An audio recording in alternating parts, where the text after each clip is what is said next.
कहानी शुरू होती है छोटे से शहर में। आज यहाँ ढेरों रोशनी जगमगा रही हैं। गलियों में बारात के गीत गूंज रहे हैं और हर कोई खुशियों में डूबा हुआ है, क्योंकि आज आरव और सिया की शादी है। सिया की सहेलियां उसके कमरे में उसे सजा रही हैं। एक सहेली कहती है, सिया, आज तुम इतनी खूबसूरत लग रही हो कि आरव तुम्हारी आंखों से नजर ही नहीं हटा पाएगा। दूसरी हंसते हुए बोलती है, अरे, अब सिया हमारी नहीं, आरव की हो गई। सबकी हंसी के बीच सिया शर्मा जाती है। दूसरी ओर आरव अपने दोस्तों से घिरा है। दोस्त चुटकी लेते हैं, भाई आज के बाद तुम्हारी आजादी खत्म, अब तो बीवी की हाँ में हाँ मिलानी पड़ेगी। आरव हंसते हुए जवाब देता है, अगर वो हाँ मेरी जिंदगी है तो मुझे हर बार हाँ कहने में खुशी होगी। बारात निकलती है, ढोल बजते हैं, रिश्तेदार नाचते हैं और हर कोई उस पल को अपनी आंखों और कैमरों में कैद कर रहा है। शादी के मंडप में आरव और सिया एक दूसरे को वरमाला पहनाते हैं। तालियां बजती हैं, हंसी खुशी के बीच दोनों की आंखें एक दूसरे से मिलती हैं। 7 फेरे शुरू होते हैं। पहले फेरे में आरव धीरे से कहता है, मैं वचन देता हूं कि तुम्हारा हर दुख मेरा होगा। सिया जवाब देती है, और तुम्हारी हर खुशी मेरी पूजा होगी। फेरे पूरे होते हैं। घर वाले आशीर्वाद देते हैं, सदा खुश रहो, भगवान तुम्हारे रिश्ते को लंबी उम्र दे। शादी के बाद जब सिया पहली बार आरव के घर में कदम रखती है तो दीपक जलाए जाते हैं, गीत गाए जाते हैं। छोटा सा घर है, लेकिन हर दीवार सपनों से सजी हुई लगती है। रात को जब सब थक कर सो चुके होते हैं, आरव और सिया एक दूसरे से बातें करते हैं। सिया कहती है, ये घर छोटा है आरव, पर इसमें हमारा प्यार सबसे बड़ा होना चाहिए। आरव उसका हाथ पकड़कर जवाब देता है, सिया, इस घर में सिर्फ मोहब्बत और हंसी गूंजेगी, कभी कोई गम यहाँ जगह नहीं पाएगा। समय बीतता है, सुबह की चाय दोनों साथ पीते हैं। रसोई से आती सिया की हंसी और आरव का अखबार पढ़ते हुए मजाक करना, इन छोटी छोटी बातों से घर स्वर्ग जैसा लगता है। एक दिन सिया धीरे से पूछती है, आप हमेशा ऐसे ही मेरे साथ रहेंगे ना? आरव उसे देखते हुए कहता है, हमेशा सिया, चाहे हालात जैसे भी हों, मैं तुम्हारे साथ रहूंगा। दोनों के दिल में ये विश्वास है कि उनकी दुनिया कभी नहीं बदलेगी, लेकिन जिंदगी हमेशा वैसी नहीं रहती जैसी हम सोचते हैं। आज की ये हंसी, ये खुशी, आने वाले कल में छोटे छोटे झगड़े, गलतफहमियां और अहंकार से बदल जाएगी, और वही गलतफहमियां उनके रिश्ते की नींव रिला देंगी। शादी के बाद आरव और सिया की नई जिंदगी शुरू हो चुकी थी। सुबह की पहली किरण खिड़की से आती और कमरे को रोशन कर देती। सिया रसोई में चाय बनाते हुए गुनगुनाती और आरव अखबार पढ़ते हुए मुस्कुराता। ये छोटे छोटे पल उनकी जिंदगी को मीठा बना रहे थे। एक सुबह सिया कहती है, आरव, मैंने सोचा है कि घर की सजावट बदलनी चाहिए। थोड़ी नई चादरें, कुछ पौधे, घर और भी सुंदर लगेगा। आरव हंसते हुए जवाब देता है, तुम्हारी मुस्कान ही इस घर की सबसे बड़ी सजावट है सिया, बाकी सब तो बस सामान है। सिया खिलखिलाकर हंस पड़ती है। दिन बीतते गए, छोटा सा घर धीरे धीरे प्यार, सपनों और योजनाओं से भरने लगा। आरव नौकरी से लौटता तो सिया दरवाजे पर उसका इंतजार करती। वो कहती, आपके आने से ये घर घर जैसा लगता है। और आरव थकान भूलकर कहता, तुम्हारी एक नज़र मेरी सारी थकान मिटा देती है। एक शाम दोनों साथ बैठकर भविष्य की बातें करने लगे। सिया ने कहा, आरव, हम दोनों की कितनी सारी ख्वाहिशें हैं। मैं चाहती हूँ कि हमारे बच्चे हों जो इस घर को और भी रोशन कर दें। आरव मुस्कुराकर बोला, हाँ सिया, हमारा बच्चा हमारे सपनों का राजकुमार होगा। सिया शर्मा जाती है और कहती है, और अगर राजकुमारी हुई तो? आरव हंसते हुए कहता है, तो वो मेरी छोटी सिया होगी। उनकी बातें, उनके सपने, सब कुछ जैसे परियों की कहानी था। समय अपनी रफ्तार से चलता रहा। आरव मेहनत करता, देर तक ऑफिस में काम करता। सिया पूरे घर को संभालती और हर पल उसके लिए प्रार्थना करते। रिश्तेदार, मोहल्ले वाले सब उनकी जोड़ी की तारीफ करते।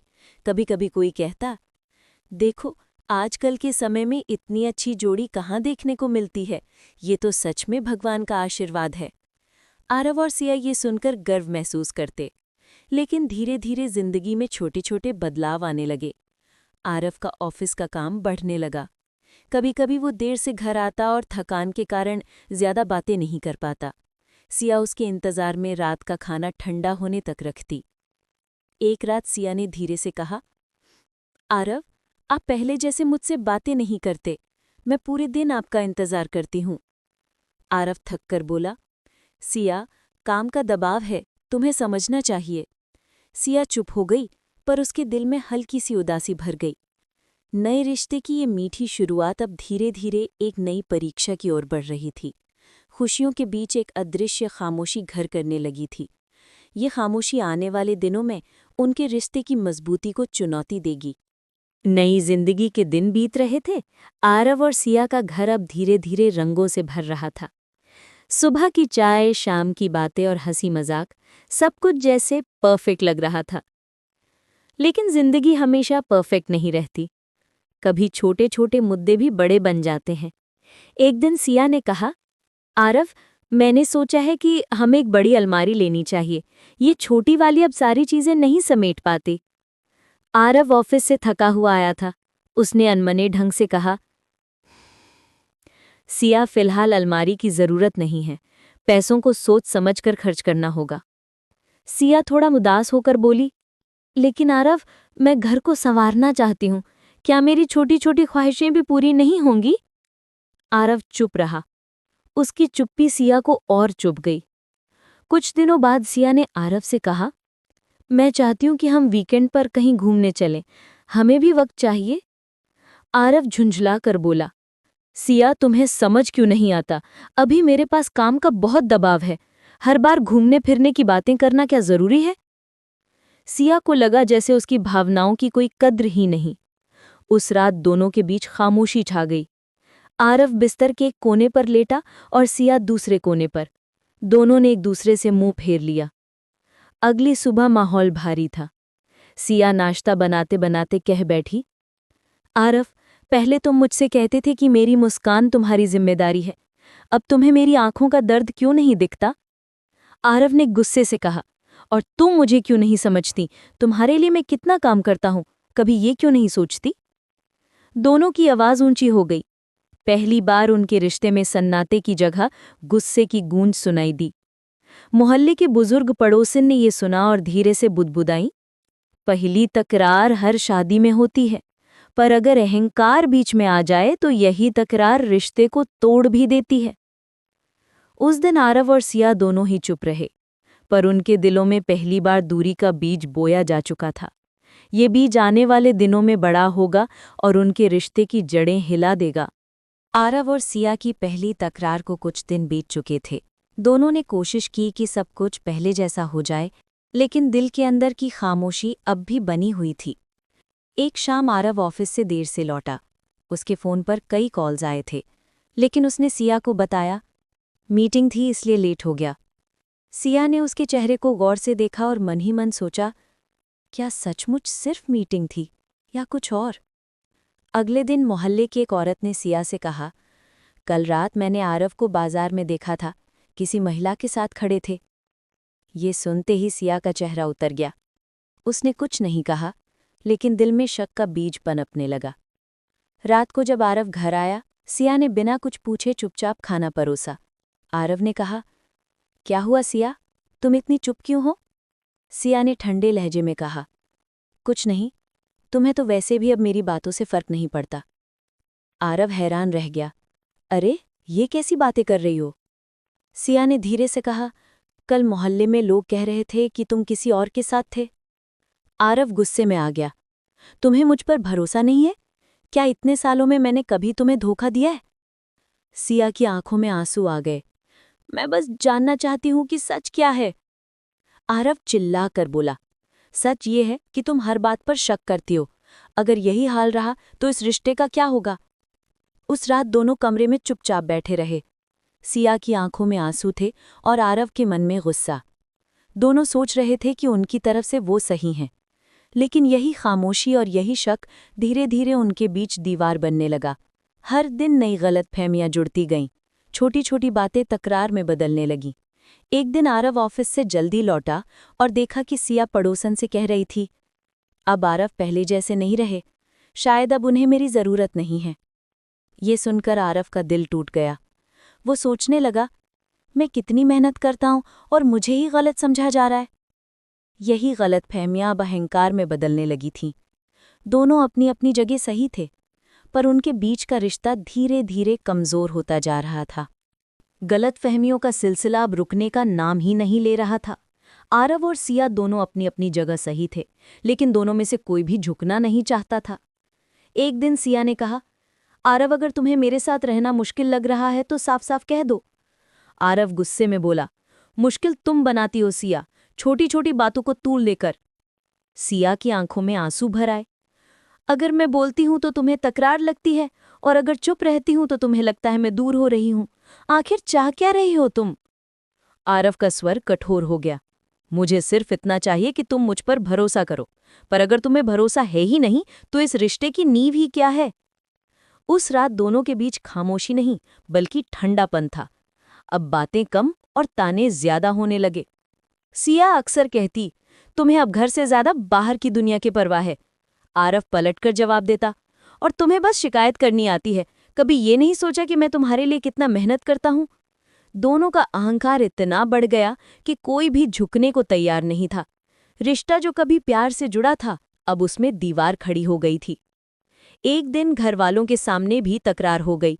आरव ने ऊंची आवाज में कहा, सिया, अगर तुम्हें लगता है कि मैं गलत हूं तो शायद हम दोनों को अलग रास्ते चुनने चाहिए। ये सुनते ही कमरे में सन्नाटा छा गया। सिया का चेहरा सफेद पड़ गया। उसने धीमे स्वर में कहा, शायद तुम सही कह रहे हो। उस पल घर के सारे सपने जैसे बिखर गए। वो छोटा सा घर जो कभी हंसी और मोहब्बत से गूंजता था, अब दीवारों से टकराती चुप्पियों से भर गया। दोनों को लगने लगा कि उन्होंने सब कुछ खो दिया है, लेकिन असल में उन्होंने सिर्फ एक चीज खोई थी, एक दूसरे के आगे झुकने का साहस। आरव और सिया का रिश्ता अब एक मोड़ पर आ चुका था। जहां कभी हंसी की गूंज होती थी, अब वहां सन्नाटा छाया रहता था। दोनों एक ही घर में रहते थे, पर जैसे दो अजनबी हों। सुबह उठते समय आरव अखबार उठा लेता और सिया चुपचाप रसोई में चली जाती। ना कोई गुड मॉर्निंग, ना कोई मुस्कान, बस खामोशी। खाना खाते समय भी दोनों बिना कुछ कहे प्लेट में परोसते और खा लेते। सिया सोचती, पहले यही आरव मेरा हाल पूछने से पहले चैन की सांस नहीं लेते थे, अब इन्हें मेरी आंखों का दर्द भी नहीं दिखता। आरव मन ही मन कहता, जिस परिश्रम से मैं घर चला रहा हूं, क्या उसका कोई मोल नहीं? दिन भर एक दूसरे से बातें ना करना अब आदत बनने लगी थी। कभी अगर कोई जरूरी बात होती तो बस 2-3 शब्द, ये रख दो, ये काम कर लो, ठीक है। एक शाम आरव ऑफिस से लौटा तो देखा कि सिया बरामदे में अकेली बैठी है। उसकी आंखें लाल थीं, जैसे रोकर थक गई हो। आरव ने कुछ कहने की कोशिश की, लेकिन उसके होंठ तक शब्द नहीं पहुंचे। वो चुपचाप अंदर चला गया। सिया ने धीरे से सोचा, जब दिल ही दूर हो जाए तो शब्द भी बेमानी हो जाते हैं। पड़ोसन ने एक दिन आकर कहा, बेटा, रिश्ते खामोशी से नहीं चलते। अगर तुम दोनों ऐसे ही रहे तो ये घर सिर्फ दीवारों का घर बन जाएगा। सिया ने बस सिर झुका लिया। रात को जब दोनों एक ही कमरे में लेटे तो बीच में एक लंबा फासला था। आरव छत की ओर देख रहा था और सिया तकिए में मुंह छुपाकर आंसू बहा रही थी। कभी ये दोनों एक दूसरे के बिना एक पल नहीं रहते थे, और अब पूरा दिन गुजर जाता पर एक भी दिल से निकला हुआ शब्द उनके बीच नहीं होता। ये खामोशी अब किसी तूफान का संकेत दे रही थी, ऐसा तूफान जो आने वाले दिनों में उनके रिश्ते की जड़ें पूरी तरह हिला देगा। रिश्ते की खामोशी अब जिंदगी का हिस्सा बन चुकी थी। दिन बीतते गए, मगर आरव और सिया के बीच की दूरी बढ़ती ही गई। कभी जो साथ में सपने देखते थे, अब वही सपने टूटे कांच की तरह बिखर रहे थे। एक दिन आरव देर रात घर आया। सिया ने दरवाजा खोला और ठंडे स्वर में कहा, अब तो तुम्हें इस घर की परवाह ही नहीं रही। पता है मैंने कितना इंतजार किया? आरव थक चुका था। गुस्से से बोला, मैं काम करता हूँ, किसके लिए? तुम्हारे लिए ही तो, लेकिन तुम्हें कभी मेरी मेहनत नजर नहीं आती। सिया की आंखों में आंसू आ गए। तुम्हें लगता है मैं कद्र नहीं करती? असल में तुम ही अब बदल गए हो आरव, पहले वाले नहीं रहे। आरव का स्वर और कठोर हो गया। और तुम पहले जैसी समझदार नहीं रही। ये बहस रात भर चली। सुबह दोनों ने तय कर लिया अब और नहीं। कुछ दिनों बाद सिया ने मायके जाने का निर्णय लिया। उसने कहा, शायद थोड़ी दूरी ही सही जवाब है। आरव ने भी अहंकार में कहा, जाओ, अगर तुम्हें यही सही लगता है तो जाओ। सिया मायके चली गई। घर खाली हो गया। आरव ने सोचा, हाँ, शायद अब चैन मिलेगा। लेकिन उस चैन की जगह खालीपन और तन्हाई ने ले ली। सिया भी मायके में बैठी सोच रही थी, क्या यही वो जिंदगी थी जिसकी मैंने कल्पना की थी? क्या यही प्यार था? दोनों के बीच अब रिश्तेदारों की बातें होने लगी। कोई कहता, इतनी जल्दी हार मान ली। कोई कहता, शायद ये रिश्ता बचाना मुश्किल है। इन सलाहों के बीच आरव और सिया के दिल में जहर घुलने लगा। और फिर धीरे धीरे दोनों ने अपने मन में गलत फैसला लेना शुरू किया। वो फैसला था अलग हो जाने का। आरव और सिया के बीच अब दूरी पक्की हो चुकी थी। दोनों अपने अपने अहंकार में अलग हो गए। लेकिन इस रिश्ते का सबसे गहरा असर पड़ा उनके मासूम बेटे अयान पर। अयान कभी पापा के कंधों पर बैठकर बाजार जाता था। आज वो खिड़की से बाहर देखता है और पूछता है, माँ, पापा कब आएंगे? सिया उसे सीने से लगाकर कहती है, पापा काम में व्यस्त हैं बेटा। लेकिन उसके दिल में भी चुभन थी कि सच क्या बताए। एक दिन स्कूल में टीचर ने अयान से पूछा, बेटा, तुम्हारे पापा क्यों नहीं आते पेरेंट्स मीटिंग में? अयान चुप हो गया। उसकी आंखें भर आईं। वो धीमे से बोला, शायद पापा मुझे भूल गए हैं। घर पर सिया रात को रोती थी। वो सोचती, मेरे झगड़ों का दोष इस मासूम को क्यों मिले? दूसरी ओर आरव अकेले बैठा अपने बेटे की तस्वीर देखता और बुदबुदाता, माफ करना अयान, पापा तुम्हें बहुत याद करते हैं। रिश्तों की दरार का सबसे गहरा घाव उसी बच्चे को मिला जो ना झगड़ा समझता था, ना अहंकार। वो बस प्यार चाहता था, पर उसे मिला सिर्फ अकेलापन। एक दिन मोहल्ले के बच्चों ने आयान से कहा, तुम्हारे पापा मम्मी क्यों अलग रहते हैं? आयान कुछ नहीं बोला। उसने अपने कान बंद कर लिए और दौड़कर घर चला गया। सिया ने उसे सीने से लगाया, पर उसके आंसू रोक नहीं पाई। उसे लगा जैसे उसका मासूम बेटा अब धीरे धीरे अंदर से टूट रहा है। आरव और सिया दोनों अपने अपने कोनों में बैठे सोच रहे थे, क्या हमने सही किया या हम अपने बच्चे का बचपन छीन रहे हैं? आरव और सिया की दूरी अब छुपी नहीं रही थी। रिश्तेदार, पड़ोसी, यहाँ तक कि पूरा मोहल्ला उनके बारे में बातें करने लगा था। पड़ोस की औरतें आपस में कहती, देखा, इतने अच्छे परिवार में भी दरार आ गई है। कोई दूसरी कहती, असल में गलती तो सिया की होगी, औरत ही घर संभालती है। तीसरी फुसफुसाती, नहीं, आरव ही बिगड़ गया है, अब तो देर रात घर आता है।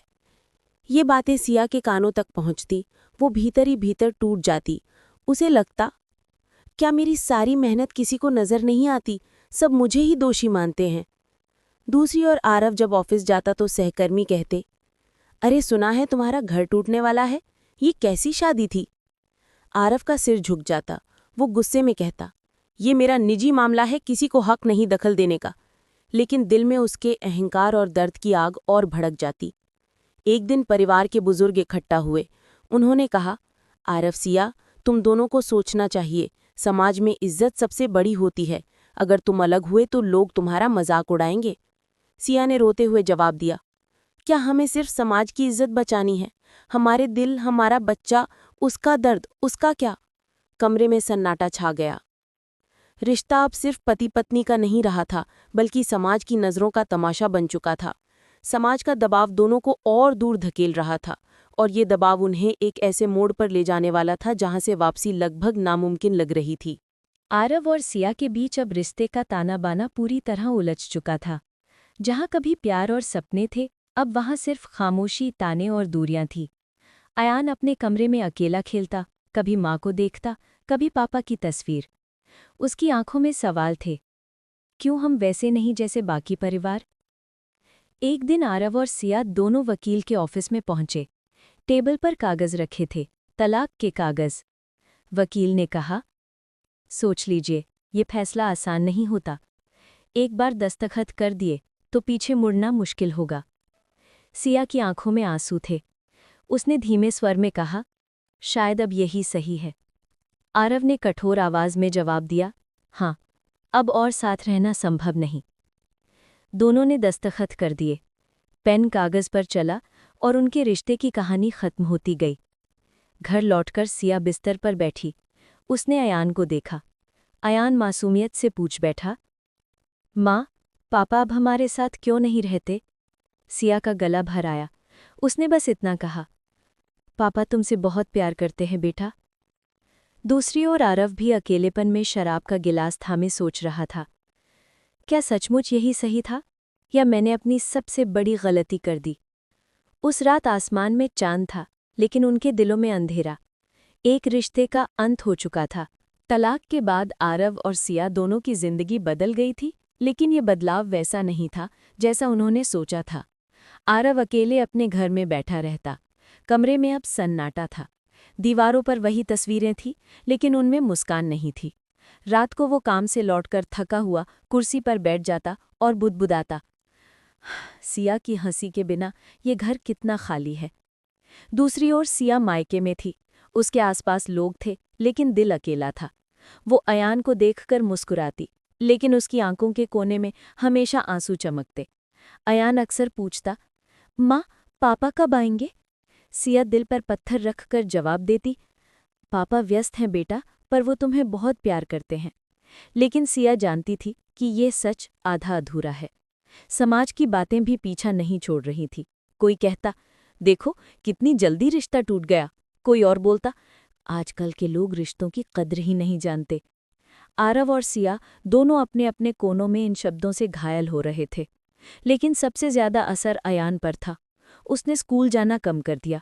टीचर ने सिया से कहा, अयान अब पढ़ाई में मन नहीं लगाता, वो खोया खोया रहता है। सिया का दिल टूट गया। उसने सोचा, हमारे झगड़ों ने इस मासूम का बचपन छीन लिया। आरव भी रात को शराब के नशे में सोचता, शायद अगर मैंने थोड़ा झुककर बात की होती तो आज ये अंधेरा हमारे घर में ना होता। तलाक ने सिर्फ दो लोगों को अलग नहीं किया, बल्कि एक पूरे परिवार को तोड़ दिया था। तलाक के बाद सबसे गहरा जख्म किसी को मिला था तो वो था अयान, जिसकी हंसी से घर गूंजता था। अब वो बच्चा खामोश रहने लगा था। पहले वो खिलौनों से खेलते खेलते पापा को पुकारता था। अब वही खिलौने कोने में पड़े रहते और अयान बस खिड़की से बाहर ताकता रहता। स्कूल में उसकी टीचर ने सिया से कहा, मिस, अयान अब पहले जैसा नहीं रहा। वो क्लास में बोलता ही नहीं, अकेला बैठा रहता है। सिया की आंखों से आंसू बहने लगे। उसने सोचा, हमारी लड़ाई ने मेरे बेटे से उसकी मासूमियत छीन ली।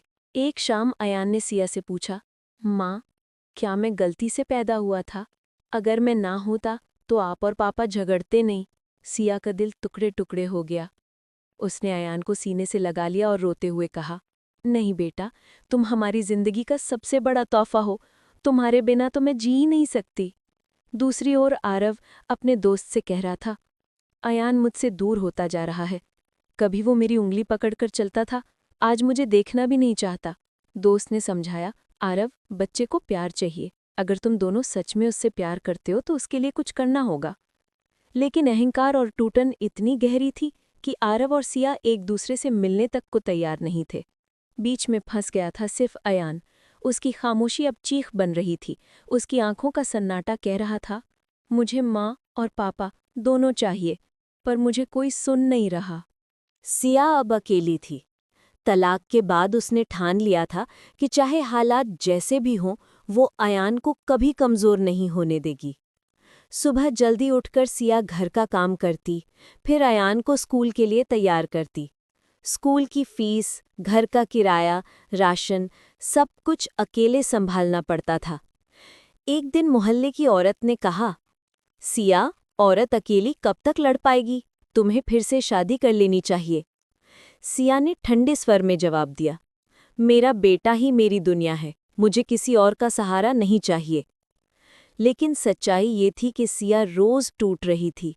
दिन भर हिम्मत का नकाब पहनती, पर रात को तकिए में मुंह छुपाकर आंसू बहाती। अयान ने कई बार माँ को रोते हुए देखा। वो पास जाकर कहता, माँ, आप चिंता मत करो, जब मैं बड़ा हो जाऊंगा तो आपको कभी रोने नहीं दूंगा।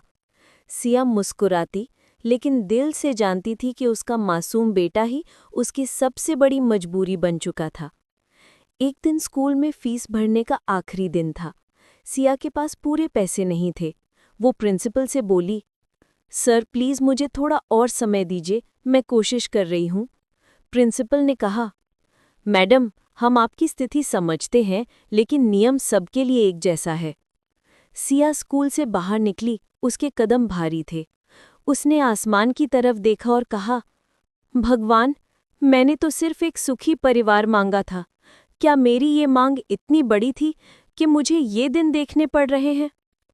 उस रात सिया ने अयान को सीने से लगाकर प्रण लिया, चाहे मुझे कितनी भी मजबूरियां झेलनी पड़े, पर मैं तुझे कभी झुकने नहीं दूंगी अयान। आरव अब अकेला था। तलाक के बाद उसके दिन ऑफिस की भागदौड़ में बीतते और रातें शराब और तन्हाई में डूब जातीं। घर की दीवारों पर अब भी सिया और अयान की तस्वीरें टंगी थीं। आरव जब उन तस्वीरों को देखता तो उसके दिल से आवाज़ आती, क्यों मैंने इतनी जल्दी हार मान ली? क्यों अपने ही घर को तोड़ दिया? एक रात उसका दोस्त मिलने आया। उसने कहा, आरव तुम ऐसे कब तक जियोगे? जिंदगी आगे बढ़ाने के लिए तुम्हें कुछ सोचना होगा। आरव ने खाली गिलास मेज पर रखा और बोला, मेरे लिए अब जिंदगी का मतलब ही क्या है? जिसके लिए मेहनत करता था वही अब मेरे पास नहीं है। वो दफ्तर में भी ध्यान नहीं लगा पाता था। मीटिंग्स में खोया खोया रहता। सहकर्मी कहते, आरव पहले जैसा नहीं रहा, उसकी आंखों में बस दर्द है। एक शाम आरव पार्क में गया। उसने देखा कि एक पिता अपने बेटे को झूले पर झुला रहा था। बच्चे की हंसी सुनकर आरव की आंखें भर आईं। उसे अयान की याद आ गई। उसने सोचा, मेरे बेटे की हंसी भी ऐसी ही थी और आज मैं उसे अपनी गलती की वजह से खो चुका हूं। घर लौटकर उसने आईने में खुद को देखा। उसकी आंखें लाल थीं, चेहरा थका हुआ था। वो फुसफुसाया, आरव तुम हार गए। तुमने न बेटे को संभाला न पत्नी को। तुम सिर्फ अपने अहंकार के गुलाम बनकर रह गए। उस रात पहली बार आरव टूटकर रोया। आंसू रुकने का नाम नहीं ले रहे थे। वो जान चुका था कि उसने अपनी जिंदगी की सबसे बड़ी गलती कर दी है। अयाना बड़ा हो रहा था। वक्त के साथ उसने समझ लिया था कि उसके माता पिता अलग रह रहे हैं, लेकिन उसके मन में सवाल कम नहीं हुए थे। एक रात जब सिया उसे सुला रही थी, अयान अचानक उठ बैठा और बोला, माँ, पापा हमें छोड़कर क्यों चले गए? क्या मैंने कोई गलती की थी? सिया का दिल कांप उठा।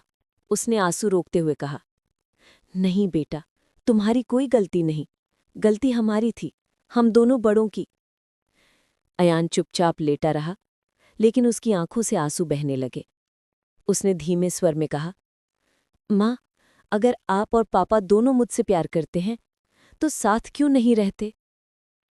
दूसरी ओर कुछ दिनों बाद अयान ने आरव से मिलने की जिद की। आरव ने उसे पास बिठाया और प्यार से कहा, बेटा, पापा हमेशा तुम्हारे साथ है। अयान ने सीधे पूछा, तो फिर आप हमारे साथ क्यों नहीं रहते? क्यों मुझे दोस्तों के सामने झूठ बोलना पड़ता है कि मेरे पापा बहुत बिजी हैं? आरव का चेहरा सफ़ेद पड़ गया। उसके पास कोई जवाब नहीं था। उसने बस अयान को सीने से लगा लिया और रो पड़ा। उस मासूम का सवाल दोनों के दिल को चीर गया। माँ और पापा दोनों जानते थे कि बच्चा सच बोल रहा था। उनकी लड़ाई, उनका अहंकार, उनके फैसले, सबसे बड़ा बोझ उसी छोटे से दिल पर था। अयान का ये सवाल अब आरव और सिया की जिंदगी का सबसे बड़ा आईना बन चुका था। एक आईना जिसमें उन्हें अपनी सारी गलतियां साफ दिखाई दे रही थी। कई साल बीत गए थे। आरव और सिया अपनी अपनी दुनिया में जी रहे थे, लेकिन दिल के किसी कोने में वो अधूरापन अब भी जिंदा था। एक दिन शहर में एक बड़े सामाजिक कार्यक्रम का आयोजन हुआ। वहां स्कूल, मोहल्ला और कई परिवारों को बुलाया गया था। इसी कार्यक्रम में सिया भी अयान के साथ पहुंची। अब अयान बड़ा हो चुका था, समझदार और आत्मनिर्भर। कार्यक्रम शुरू ही हुआ था कि अचानक भीड़ में आरव और सिया की नजरें टकरा गईं। कुछ पल के लिए समय जैसे थम गया। दोनों की आंखों में वही पुरानी यादें तैर गईं। वो शादी का दिन, वो छोटा सा घर, वो मासूम हंसी। सिया के हाथ कांप उठे। आरव ने हल्की सी मुस्कान देने की कोशिश की, लेकिन उसकी आंखें नम हो गई। अयान ने ये सब देखा। उसने माँ से कहा, माँ, वो देखिए, पापा। सिया के गाल पर आंसू लुढ़क गए। कार्यक्रम खत्म होने के बाद आरव धीरे धीरे सिया और अयान की तरफ बढ़ा। उसने धीमे स्वर में कहा, कैसी हो सिया? सिया ने जवाब दिया, ठीक हूँ, और आप? आरव ने बस इतना कहा, मैं भी ठीक हूँ, पर सच कहूँ तो तुम्हारे बिना अधूरा हूँ। दोनों कुछ पल चुप रहे। फिर आरव ने अयान की तरफ देखा और बोला, बेटा, पापा को माफ़ कर दोगे? अयान की आंखें भर आईं। उसने कहा, मैं हमेशा पापा का इंतज़ार करता था। उस क्षण तीनों ने पहली बार इतने सालों बाद एक साथ गले लगाया। भीड़ तालियों से गूंज उठी, पर उनके लिए वो शोर सिर्फ एक आवाज़ थी, मिलन की आवाज़। कार्यक्रम में मुलाकात के बाद आरव और सिया दोनों के दिलों में एक अनकहा सुकून था। सालों की दूरियों के बावजूद वो एहसास अब भी जिंदा था। अगले ही दिन आरव ने हिम्मत जुटाकर सिया को फ़ोन किया। फ़ोन उठाते ही दोनों चुप रहे। कुछ सेकंड तक बस खामोशी। फिर आरव ने धीरे से कहा, सिया, क्या हम मिल सकते हैं? सिया ने थोड़ी देर सोचा, फिर जवाब दिया, ठीक है, कल पार्क में। अगले दिन दोनों आमने सामने बैठे। आरव ने पहली बार खुलकर कहा, मुझे आज भी अफसोस है कि मैंने तुम्हें खो दिया। अगर मैं उस वक्त थोड़ा झुक जाता तो शायद आज हमारी दुनिया अलग ना होती। सिया की आंखें भर आईं। उसने कहा, आरव, मैंने भी गलतियां की। मैंने अहंकार को प्यार से बड़ा बना दिया।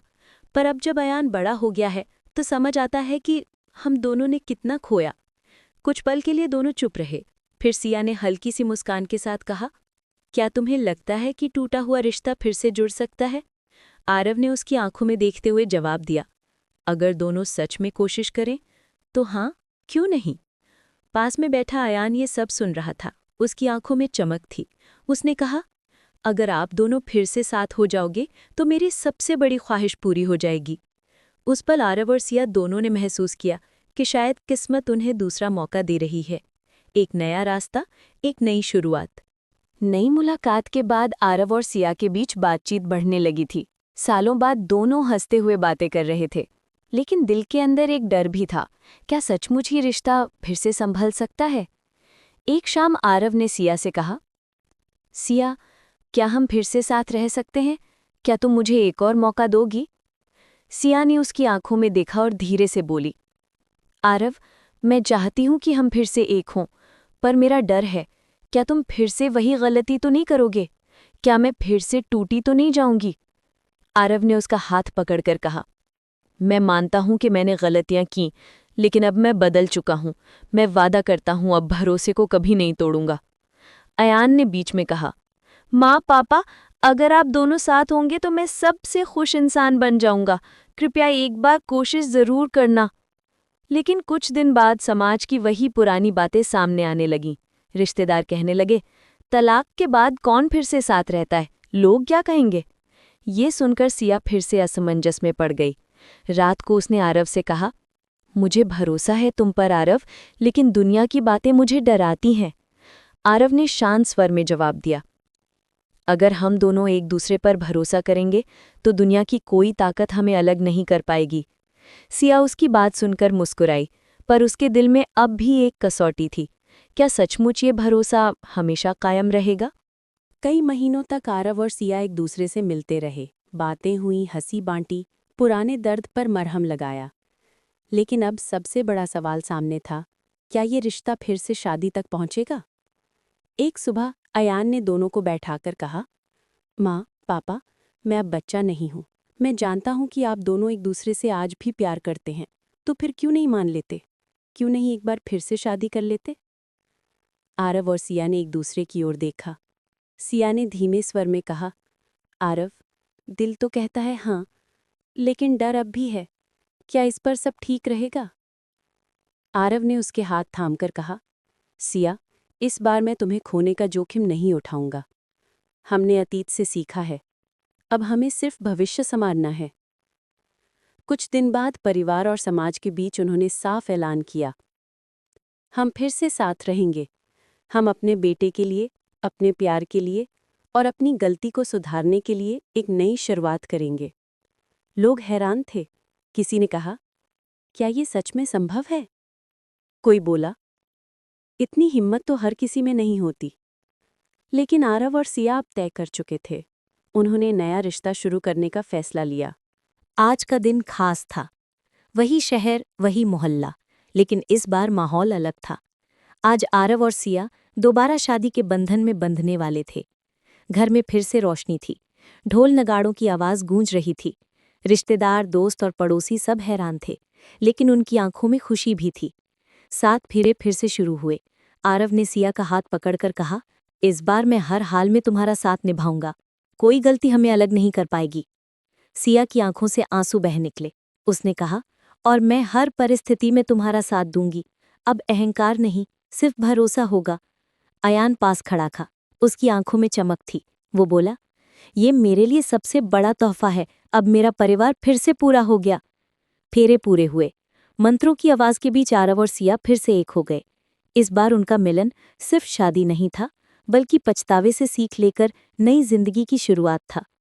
समाज, रिश्तेदार और मोहल्ला सब तालियां बजा रहे थे, लेकिन आरव, सिया और अयान के लिए ये बस दिल की गहराई से निकला सुकून था।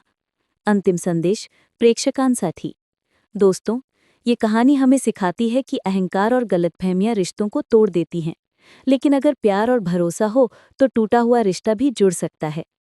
अगर आपको ये पूरी सीरीज पसंद आई हो तो भारत गोष्ट गंगा चैनल को लाइक, शेयर और सब्सक्राइब जरूर कीजिए, और कमेंट में हमें बताएं आप किस राज्य से ये कहानी सुन रहे हैं और आगे आप कौन सी कहानी सुनना चाहेंगे। हम रोजाना नई प्रेरणादायी कहानियां सुबह 7 बजे लाते रहेंगे, तो जुड़े रहिए हमारे साथ। अगली मुलाकात तक के लिए धन्यवाद।